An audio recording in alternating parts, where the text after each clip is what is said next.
Si le paradis existe quelque part sur notre planète, il pourrait bien être situé au sud-ouest de la Thaïlande. Des îles qui font rêver, des plages de sable blanc qui scintillent au soleil, et une irrésistible envie de plonger dans les eaux cristallines du golfe d'Andaman.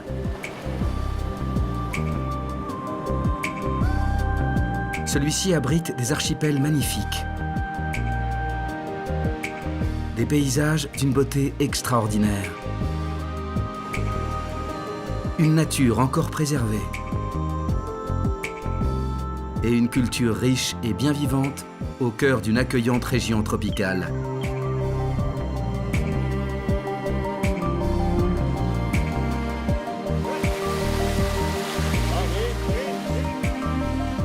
Évadez-vous pour un périple fabuleux, à la recherche de la plus belle plage, pour trouver au bout du voyage le banc de sable parfait et se sentir enfin seul au monde.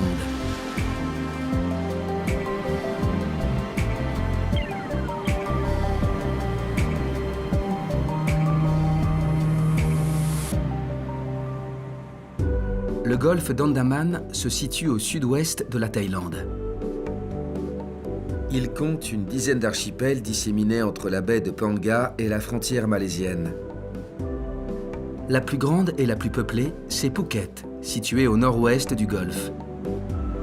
Un immense Bouddha de 45 mètres de haut accueille les visiteurs. Phuket est une île dédiée au tourisme de masse, mais elle a su garder sa part d'authenticité.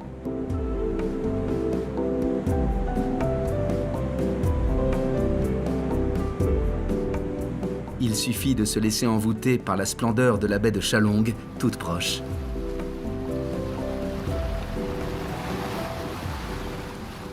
Avec sa plage, qui forme un croissant de sable, la baie attire les plaisanciers et les visiteurs en quête de convivialité.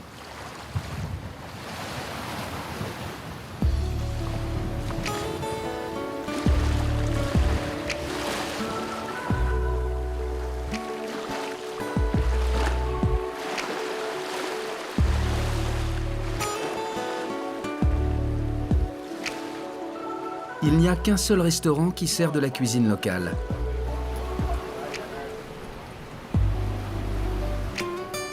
Les hôtels 4 étoiles s'alignent le long de la plage. Depuis les piscines, les touristes s'aventurent dans les eaux chaudes pour faire la photo parfaite.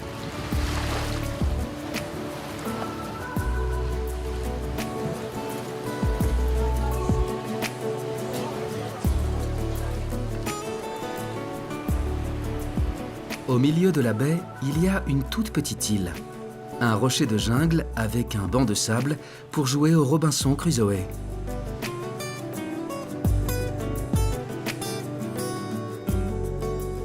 Phuket vit principalement du tourisme et le mode de vie traditionnel s'en ressent.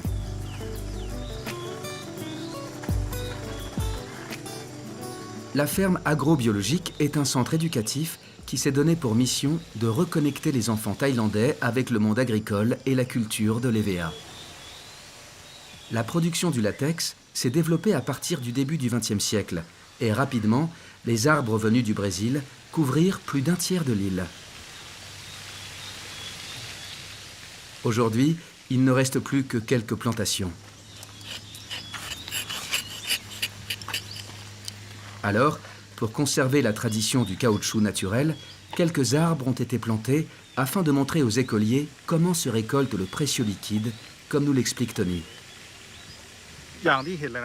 Ici, nous apprenons comment on récolte le latex et aussi comment on cultive les rizières. Cela faisait partie de la vie des habitants de Phuket. Mais vous voyez, ce style de vie est en train de disparaître. Alors nous voulons conserver cette tradition afin de pouvoir montrer aux jeunes générations comment se récoltait le latex dans le passé.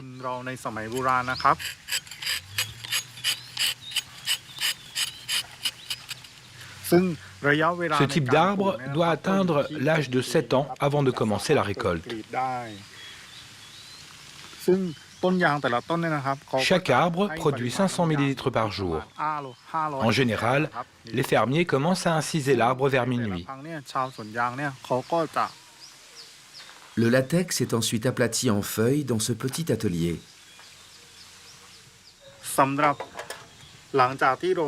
Après avoir récolté le liquide, nous le transformons en feuilles de caoutchouc.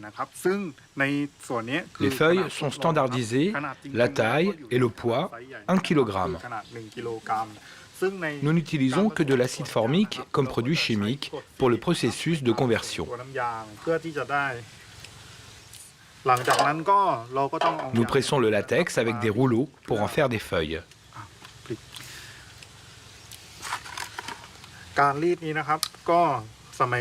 Mais dans les temps anciens, les fermiers devaient piétiner le liquide pour l'aplatir.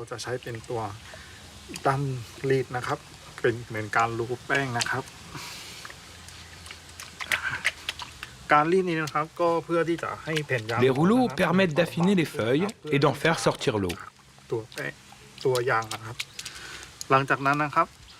Ensuite, nous passons les feuilles dans la presse pour les dessécher.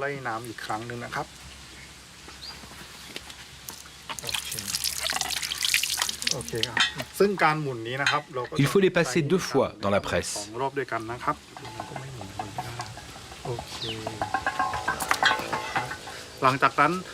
Ensuite, il faut la pendre pour la laisser sécher au soleil pendant 7 jours. Petit à petit, l'huile de palme a remplacé la récolte du latex. Mais la Thaïlande reste encore aujourd'hui le 3e exportateur de caoutchouc naturel.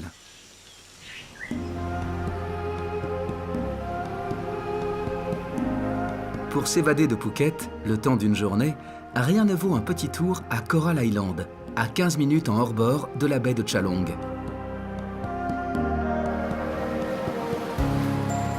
Bienvenue à Banana Beach. Une plage magnifique dans une petite crique abritée.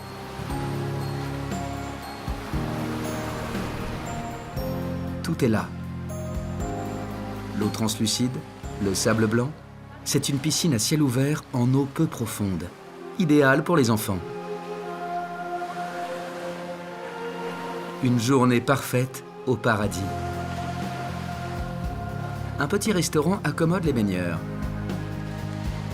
Les amoureux se prennent en photo ou s'isolent au bout de la plage. Les enfants jouent dans le sable.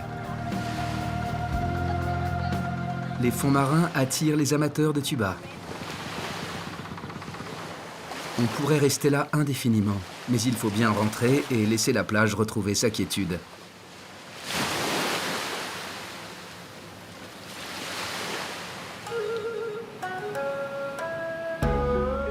Phuket est une île chargée d'histoire. Et pour voir à quoi elle ressemblait, il y a encore un demi-siècle, il faut se rendre dans la ville historique.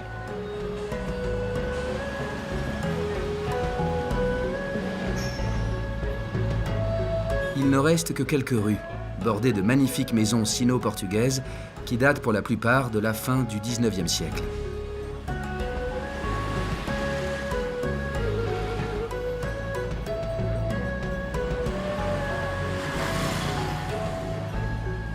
Il y a plus d'une centaine d'années, une communauté sino-thaïlandaise s'est installée ici.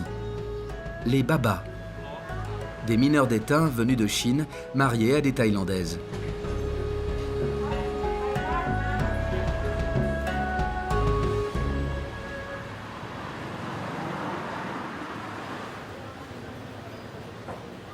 Aujourd'hui, ces maisons incroyablement préservées sont devenues des magasins ou des restaurants. Mais elles témoignent toujours de la beauté des villes du sud-est asiatique avant que les gratte-ciel ne fassent leur apparition.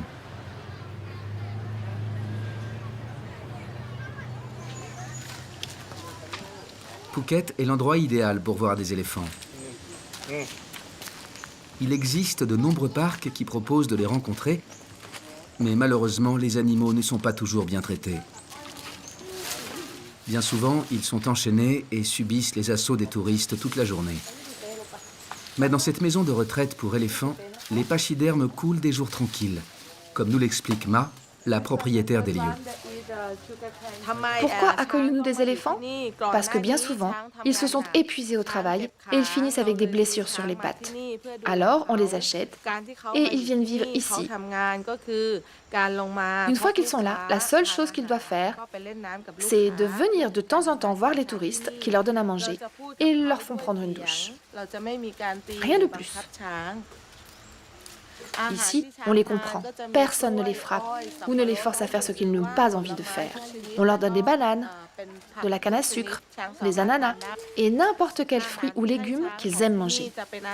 Toute la nourriture est bio, car ici, on se préoccupe vraiment de leur bien-être. À l'écart des circuits touristiques, le parc est peu visité. Ce sont surtout des familles avec des enfants en bas âge qui viennent ici, car les éléphants sont calmes et les parents se sentent en sécurité.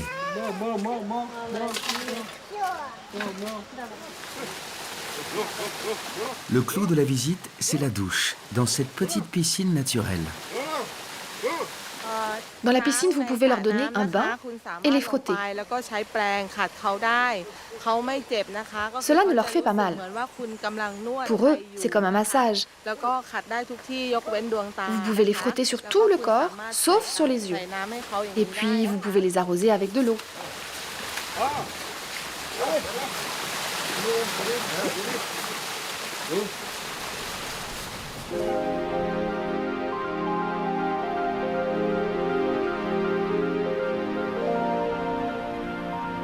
Avant de quitter Phuket, il faut venir admirer le coucher de soleil sur la plage de Surin, au nord de l'île.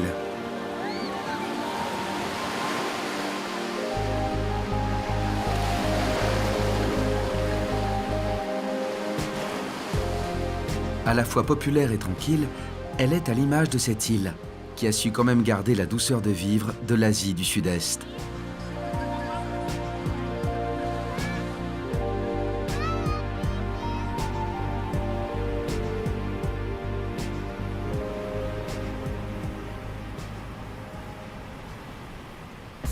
La baie de Panga se situe au nord de Phuket.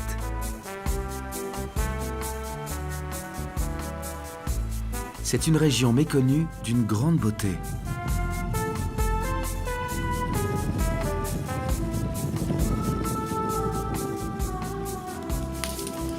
L'endroit le plus visité, c'est l'île de James Bond, devenue mondialement célèbre grâce au cinéma et à un rocher monumental qui semble se détacher de la mer. Cet îlot était parfaitement inconnu avant que Roger Moore et Christopher Lee n'y tournent L'homme au pistolet d'or en 1974. Depuis, pas une journée sans que des visiteurs ne débarquent sur cette plage pour s'imaginer en 007 ou simplement goûter la magie du lieu.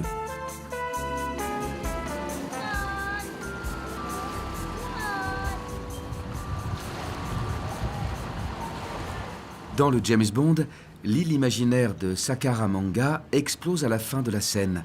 Mais l'île de Khao Tan Pao, elle, est toujours là avec son rocher mythique.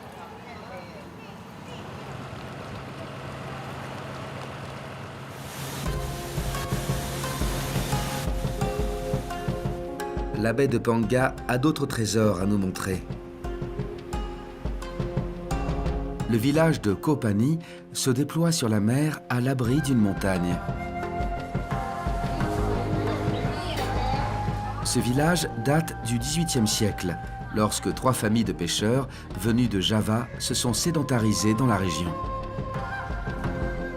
Aujourd'hui, la communauté compte 400 familles. La baie de Panga, comme le sud de la Thaïlande, est à majorité musulmane. À l'époque, les musulmans n'avaient pas le droit d'acquérir de la terre, et c'est pourquoi ils ont construit leur village sur des pilotis.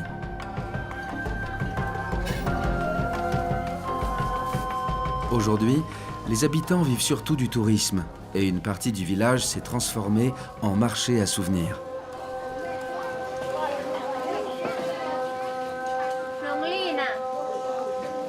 Mais il a gardé son atmosphère nonchalante, et il offre un magnifique point de vue sur la baie.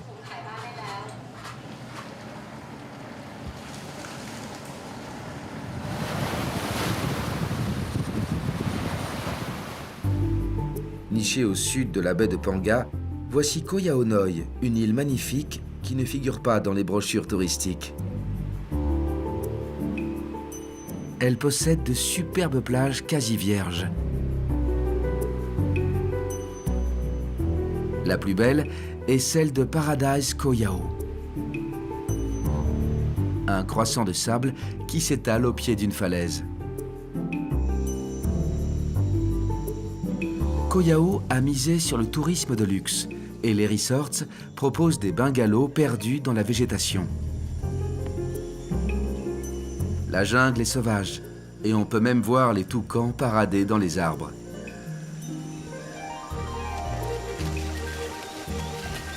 Des fleurs de lotus de couleur fuchsia constellent les pièces d'eau.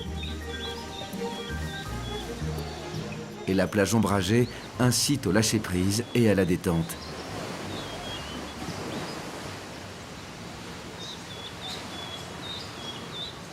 Paradise Koh Yao est l'endroit idéal pour retrouver son âme d'enfant et les plaisirs de l'eau.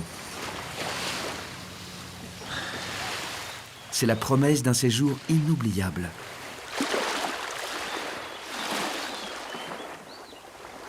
Aujourd'hui, Yad, la cuisinière de l'un des resorts, propose une petite leçon de cuisine thaïlandaise. Au menu, la célèbre salade de bœuf piquante. Voici une pièce de bœuf mariné. Tout d'abord, il faut la faire griller. On commence par chauffer la poêle avec un peu d'huile, juste un peu. Ensuite, on y place le bœuf et on le laisse jusqu'à ce qu'il soit à point. Je commence avec un piment. Un piment suffit, car il faut que la salade soit un peu pimentée. Ensuite, Yad tranche finement des oignons, un concombre et du céleri thaïlandais.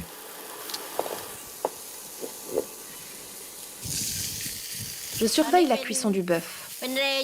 Il n'est pas encore à point. Je vais le laisser dans la poêle encore un peu de temps. Pour faire la sauce, je coupe un citron vert, puis j'ajoute de la sauce de poisson, du sucre et de la sauce au piment. Pour une assiette, il faut une cuillère à café de sauce au poisson, une cuillère à café de sucre, une cuillère à café de sauce au piment,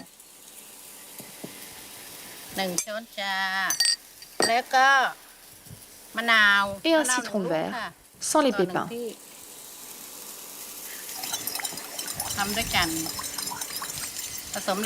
Je mélange jusqu'à ce que le sucre soit totalement dissous. Je tranche le bœuf et j'ajoute la sauce. Je mélange la salade. Je vérifie que c'est assez épicé et pas trop sucré. Cela doit être à la fois aigre-doux et salé. Je découpe les tomates en forme de feuilles, comme ça. Je décore l'assiette. Et voilà, la salade de bœuf piquante. Il ne reste plus qu'à la déguster dans un cadre extraordinaire.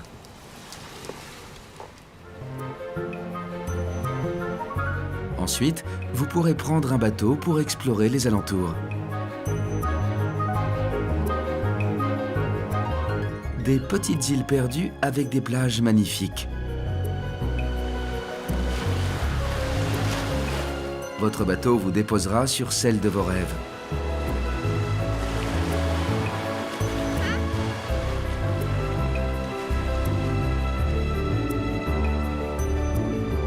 L'une des plus populaires est l'île de Koh La Lading.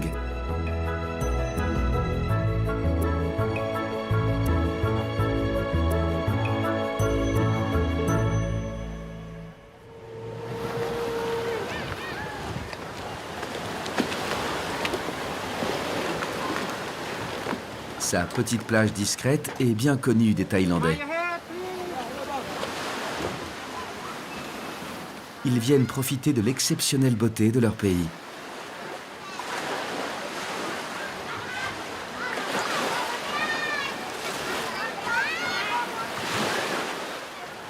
c'est un phénomène récent. Le tourisme local se développe rapidement et les baigneurs sont de plus en plus nombreux.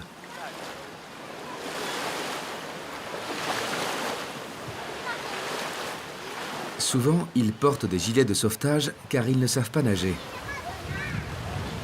Mais Kola Lading est l'endroit parfait pour apprendre.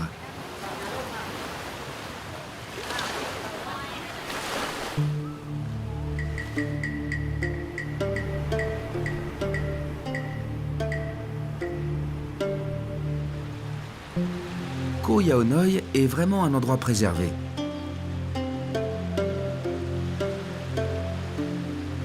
Ici, les visiteurs peuvent goûter l'authenticité et la douceur de vivre à la thaïlandaise. L'artisanat local est bien vivant, comme dans cet atelier de batik.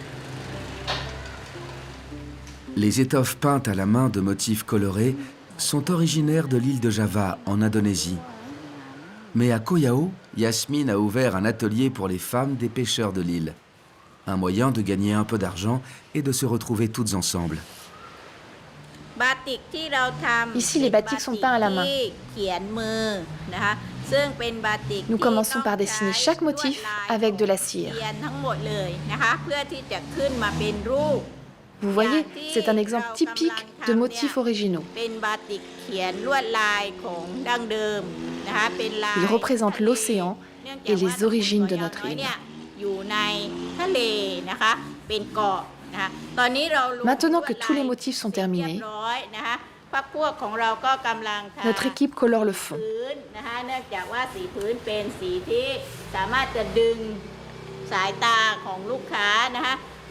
Vous voyez, nous utilisons des couleurs vives et lumineuses, car cela attire les clients.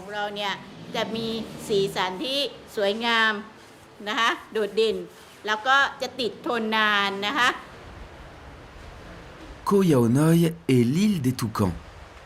Pas étonnant que ces oiseaux de paradis se retrouvent sur les batiks de Yasmine. Laissez-moi vous montrer un autre motif caractéristique de Koh Yao. Voilà, c'est une famille de toucans. C'est vraiment la signature de l'île de Koh Yao Noi.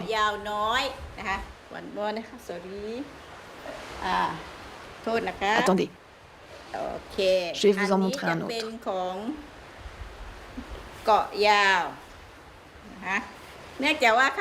Les nombreuses îles de l'archipel sont aussi un motif traditionnel. On appelle ce batik l'île forêt.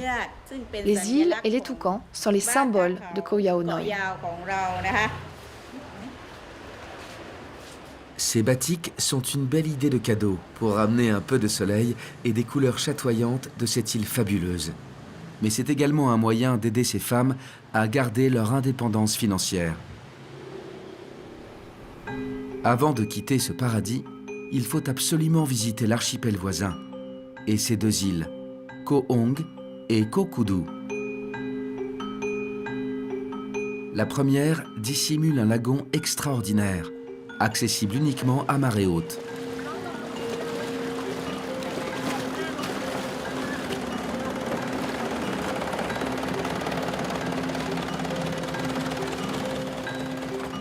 Les bateaux Longtail se faufilent dans un étroit passage qui débouche sur un lac émeraude, encerclé de falaises.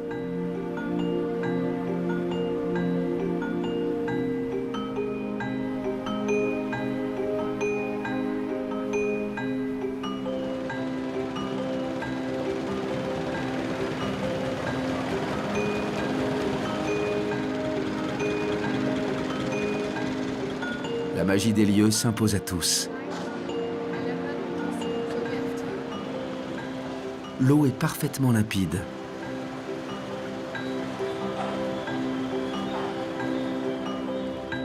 Le bateau se glisse à travers une petite mangrove.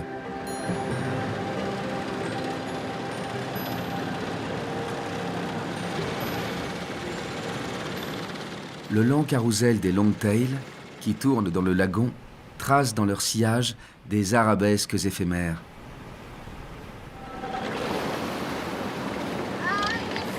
Un petit tour, et puis s'en vont. Quelques minutes hors du temps.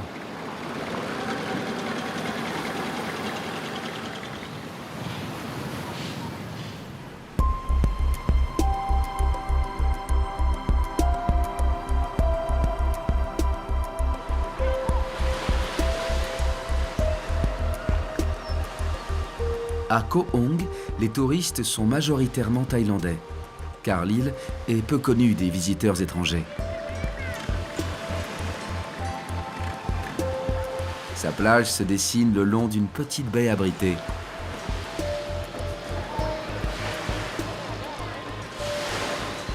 Difficile de résister à la tentation d'en profiter le plus longtemps possible.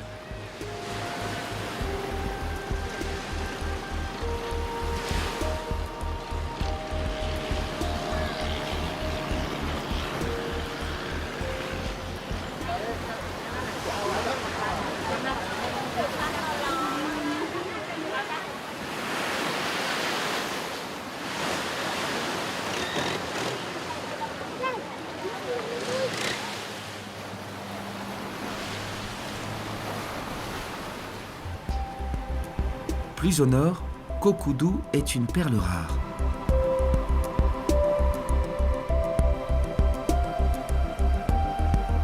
On la surnomme l'île émeraude. Elle est parée d'un lagon secret gardé par un rocher qui rappelle celui de James Bond Island.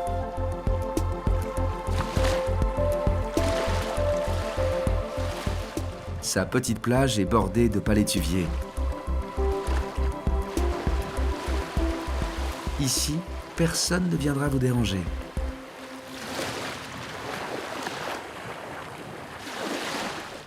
Koh Koudou est la parfaite carte postale du paradis.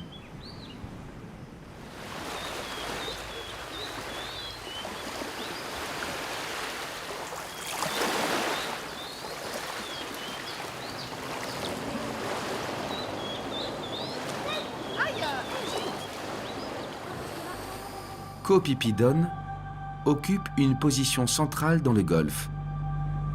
Et c'est un excellent point de départ pour aller à la découverte de l'archipel dont l'île du Bambou est Koh Phi Phi Lay.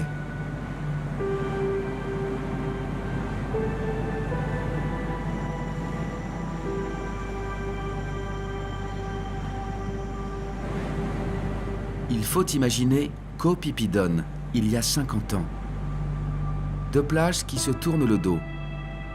À droite, l'Eau d'Aloum, face au soleil couchant, et à gauche, Ton Sai, face au lever.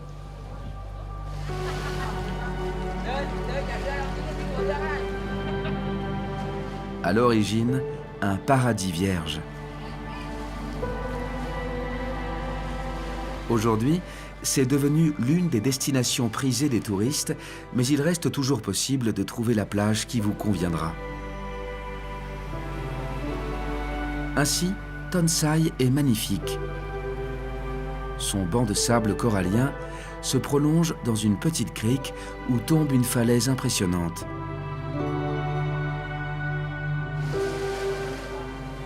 Elle est située près du port, mais suffisamment à l'écart pour goûter un peu de tranquillité.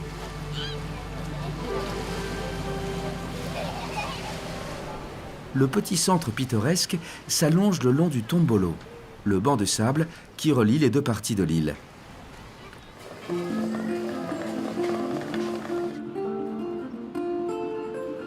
On y flâne entre les restaurants, les magasins de souvenirs et les hôtels à petit budget dans une ambiance bon enfant.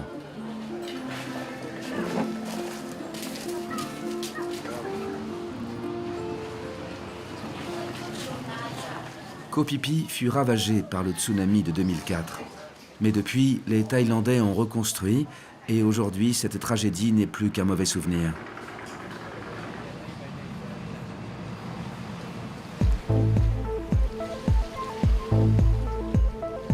Koh Phi Phi Don est aussi une île dédiée à la fête.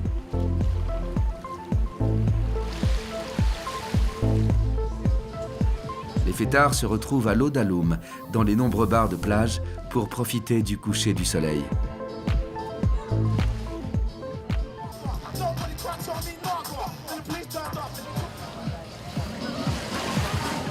Dans une ambiance détendue sur Koh Phi Phi Don, c'est l'happy hour.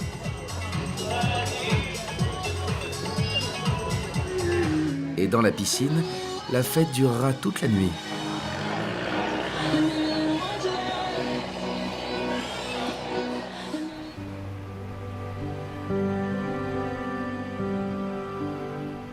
Pour retrouver l'esprit des origines de Koh Phi Phi Don, il faut se poser sur Long Beach, une plage familiale et authentique.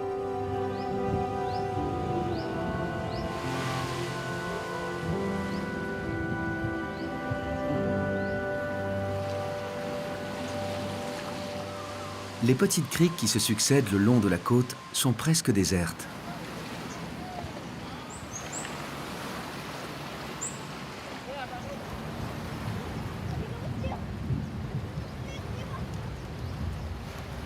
Il reste encore quelques huttes de bambou, les premiers hébergements touristiques de Koh Phi Phi Don, lorsque les premiers backpackers sont arrivés dans les années 90 pour faire la fête.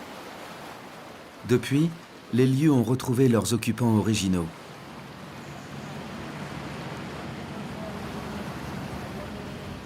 Sur la plage, on peut embarquer sur l'un de ces bateaux pour encore un autre coin de paradis.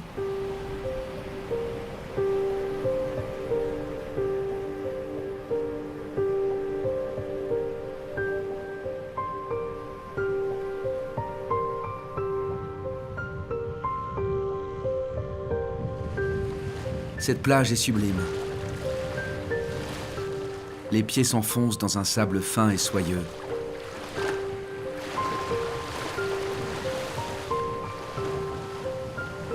La mer est merveilleuse. La température de l'eau est parfaite.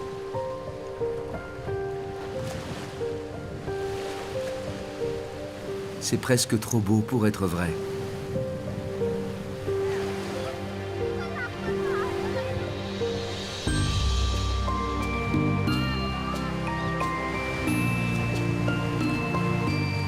Les visiteurs s'installent sur la plage et y passent quelques précieuses heures.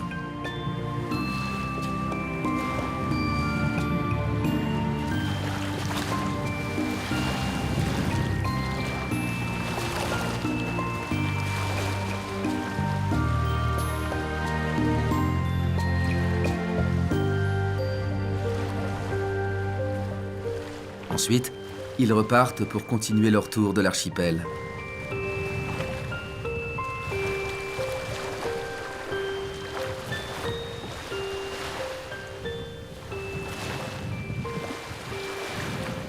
C'est à ce moment-là, lorsque la chaleur se fait moins mordante et qu'elle aussi est désertée, que Bamboo Island redevient une île perdue au milieu de nulle part.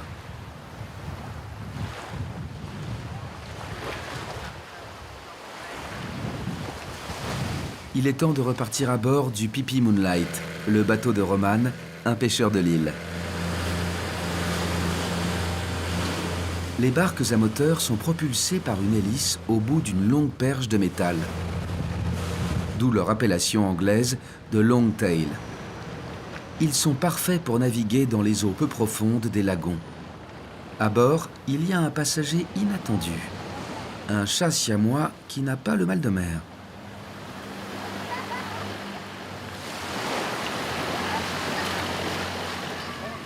Bienvenue à Monkey Beach, la plage des singes. Mais à première vue, il y a surtout des touristes.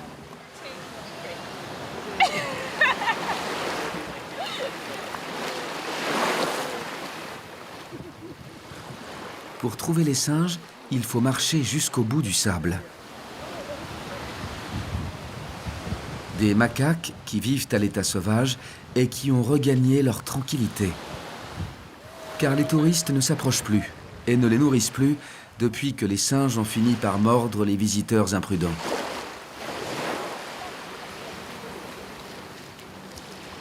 Il est temps de lever l'ancre. Direction Koh Phi Phi Lay. C'est une île sauvage et vertigineuse. Ces falaises impressionnantes tombent à pic dans la mer Azur. Elle aussi recèle de magnifiques criques et des plages sublimes, telle la baie de Maya, qui est l'une des plus belles de Thaïlande. Malheureusement, elle a été victime de son succès. En effet, c'est là que le film La plage avec Leonardo DiCaprio a été tourné, et depuis, ce magnifique banc de sable était envahi par les touristes. Le gouvernement thaïlandais a alors décidé de fermer la plage. Aujourd'hui réouverte, son accès n'en reste pas moins strictement contrôlé. Le prix à payer pour préserver ce lieu unique. L'embarcation de Roman est un peu particulière.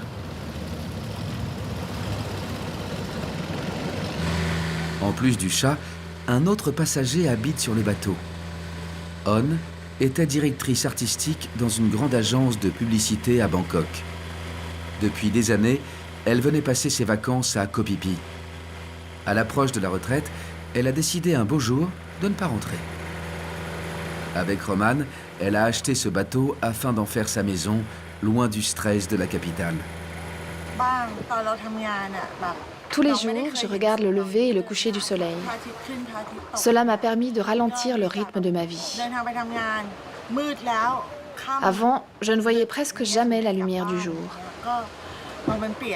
Ma journée commençait avec les transports pour aller au travail, et lorsque la nuit était tombée, je rentrais chez moi. Alors, j'ai changé de vie et je m'en porte bien. Je passe mes nuits allongée sur le bateau, à regarder la lune et les étoiles. Une vie tranquille, au fil de l'eau, plus près de la nature, pour retrouver le goût des choses essentielles. Maintenant, je vois le cycle des saisons, la marée haute, la marée basse, la mousson, la pluie et l'été. Je me sens intimement connectée avec la nature. Cela fait du bien de s'inquiéter du temps qu'il va faire.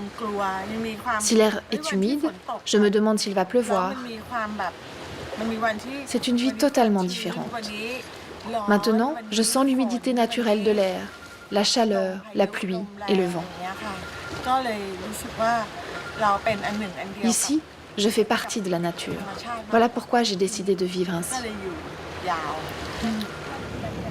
La nature reprend ses droits, comme dans la baie de Maya, qui se ressource loin de l'effervescence de la foule.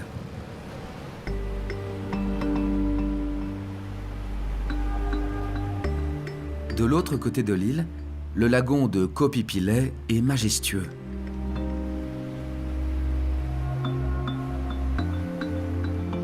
Il est encerclé de falaises qui plongent dans les eaux émeraudes.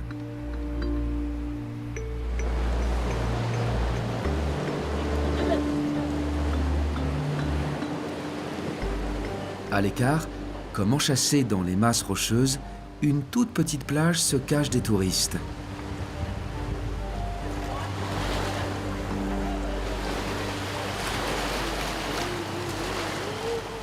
Un havre de paix connu de quelques initiés.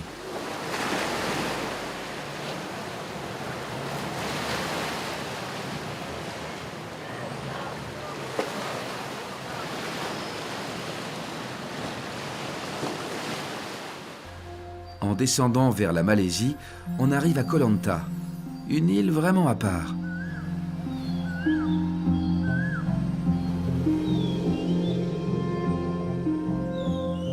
On vient ici pour goûter son atmosphère particulière et authentique. Une immense mangrove couvre le nord de l'île. Une excellente occasion de partir à la découverte de cet écosystème riche en surprises.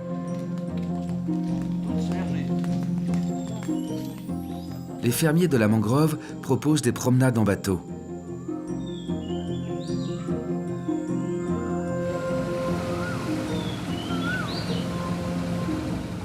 Celle-ci s'étend sur plus de 25 km.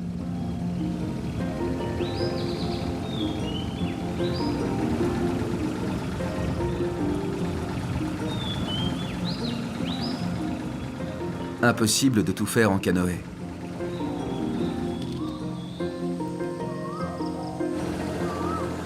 Elle est plantée de palétuviers et de mangliers et abrite une biodiversité riche en oiseaux comme l'aigle marin.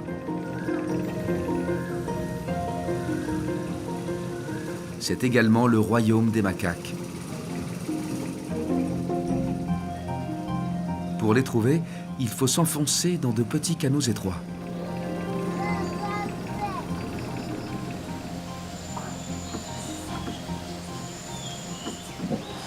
Ils sont bien au rendez-vous et pas très farouches.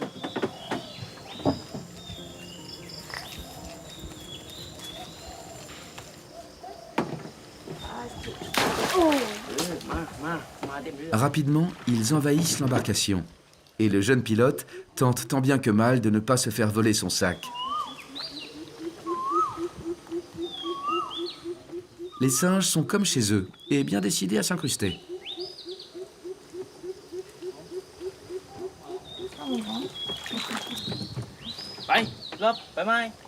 Il est temps de repartir, si l'on ne veut pas se faire éjecter du bateau.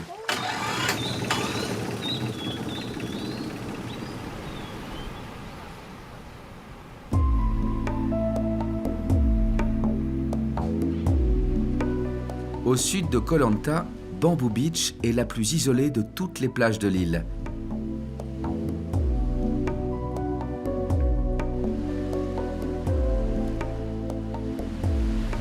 Peu fréquentée, elle est restée sauvage.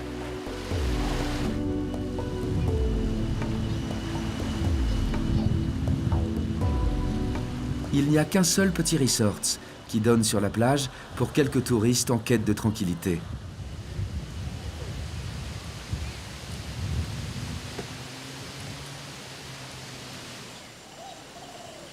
Ici, on est à la campagne.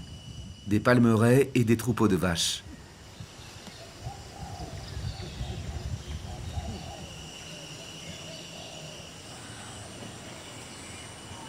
Une atmosphère bucolique idéale pour se poser avant de continuer l'exploration de cette île envoûtante.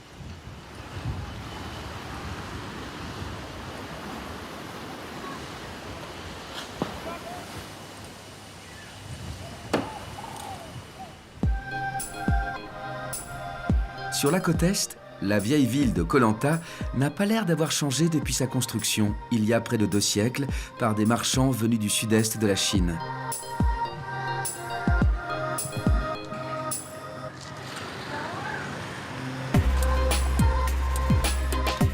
Ils y établirent un comptoir de commerce prospère, Sri Raya. Mais les magnifiques maisons en bois sont récentes. Elles furent reconstruites à l'identique, après qu'un incendie ravagea la ville il y a plus d'un demi-siècle. La rue principale est décorée de guirlandes. Pas de doute, le cœur de Sri Raya est chinois. On peut admirer une pagode et un temple taoïste qui regroupe les divinités protectrices du panthéon chinois.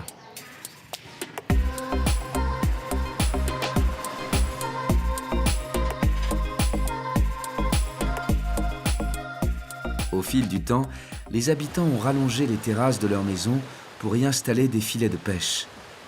Aujourd'hui, ce sont des restaurants de fruits de mer réputés. Au menu, des crabes, des langoustes et un crustacé local, la crevette mantis, qui ressemble à un gros insecte marin. C'est peut-être le moment de se laisser tenter.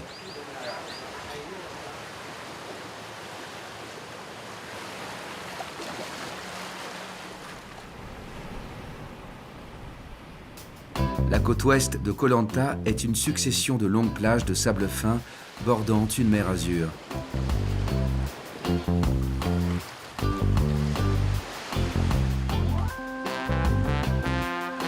Les visiteurs ne viennent pas ici pour le sable blanc, mais pour l'ambiance qui y règne.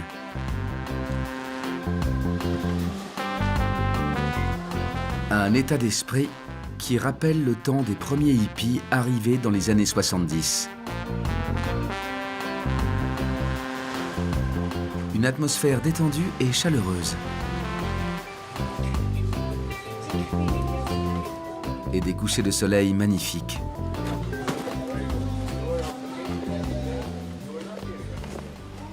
Au sud de Koh Lanta, il existe un petit groupe d'îles qui échappe encore au flot des touristes.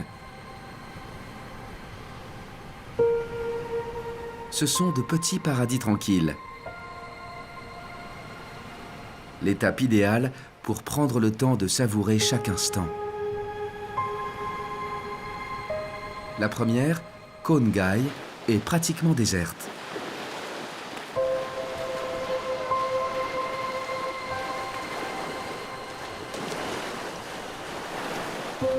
Seuls quelques pêcheurs sont venus capturer leur proie au soleil couchant.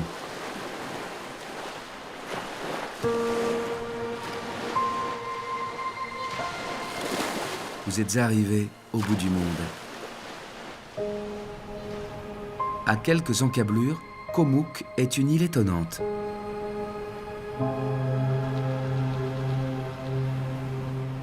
La pointe est découvre un banc de sable fabuleux.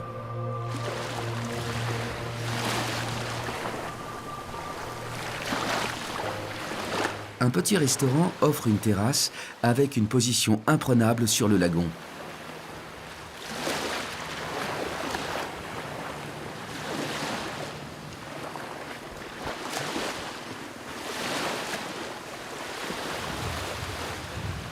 Pearl Beach porte bien son nom.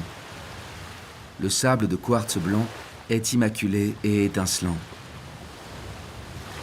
Lorsque le vent fait rouler les vagues et rafraîchit l'air, c'est le moment idéal pour piquer une tête et échapper à la chaleur du matin. Mais la plupart du temps, la plage est déserte. Komook est restée une île de pêcheurs. Quelques bateaux languissent dans les eaux calmes. Les ruelles se sont vidées avec le soleil au zénith.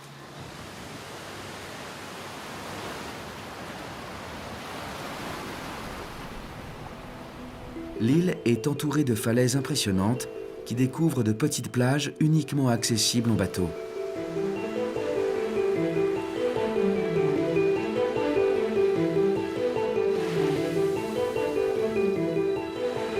Pour se sentir seul au monde, le temps d'un instant.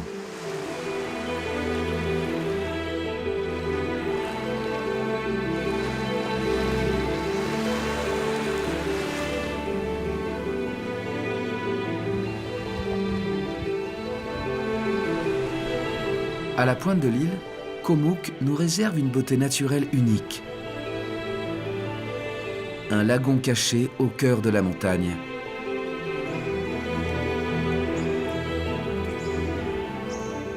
Il n'est accessible qu'à marée basse, en passant par un tunnel qui débouche sur cette petite plage à l'eau cristalline.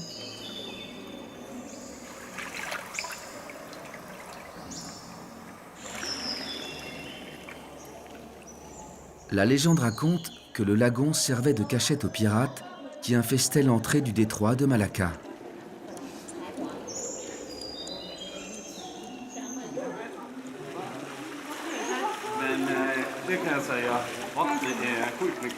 Aujourd'hui, la visite du lagon Émeraude est une étape obligée pour tous ceux qui passent par Komook.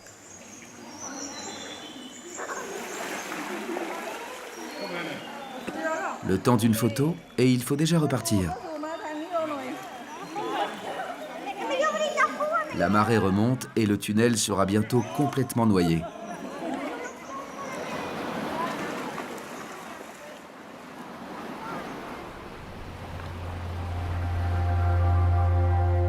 La troisième île s'appelle Koh Kradan.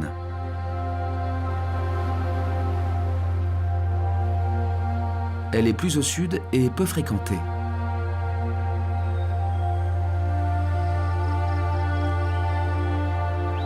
Mais sa plage de sable corallien vaut le détour.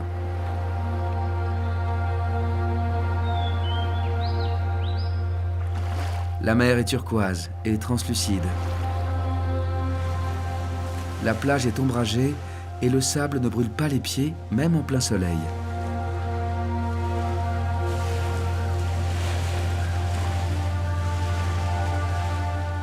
Le lagon est saisissant de beauté.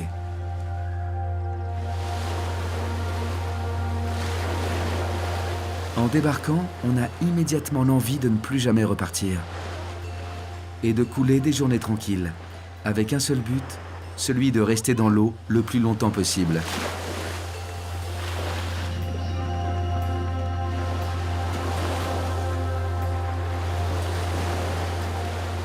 La couleur de la mer varie selon la profondeur et la lumière du jour. À marée basse, l'eau est bleu pastel.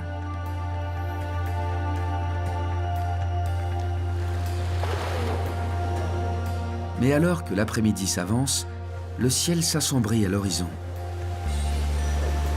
Lorsque le soleil darde ses plus beaux rayons, la mer devient alors émeraude. Encore quelques heures avant que la tempête n'arrive.